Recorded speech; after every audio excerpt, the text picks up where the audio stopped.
Aujourd'hui, on recrute un vendeur. Aujourd'hui, on recrute un vendeur.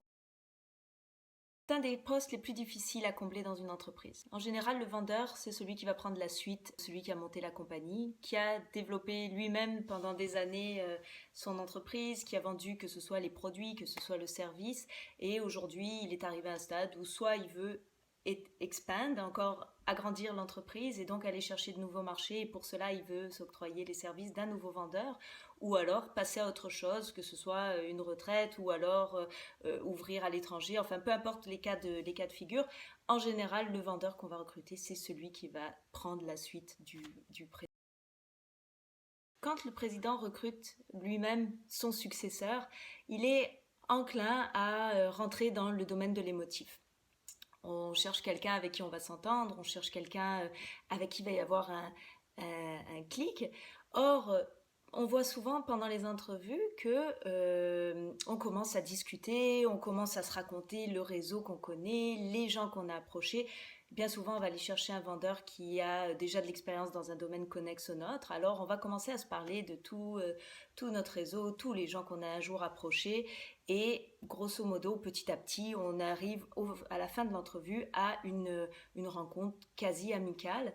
Et on a oublié de vérifier la chose la plus importante pour un vendeur. Alors pour être un bon vendeur, oui, il faut savoir bien parler, évidemment, mais la qualité primordiale du vendeur, c'est d'être capable d'amener le deal jusqu'au bout, de faire signer l'entente et de revenir avec un chèque. Or, ce n'est pas le cas de tous ceux qui sont capables de pousser les portes, des gens qui sont capables de s'asseoir à une table et de tenir des conversations pendant des heures, qui sont capables d'entretenir une bonne relation avec des partenaires, des clients, mais qui ne sont pas capables d'amener le deal jusqu'à la fin. Il ne faut pas se tromper dans ce profil-là. On voit beaucoup dans les PME des gens qui ont été recrutés pour faire du service conseil ou de la maintenance de clients et tout d'un coup on attend d'eux qu'ils soient capables d'aller faire des cold callings et là il y a un disconnect total qui se crée entre le président ou l'entreprise et la personne qui a été recrutée qui elle pensait qu'elle était là simplement pour maintenir des réseaux.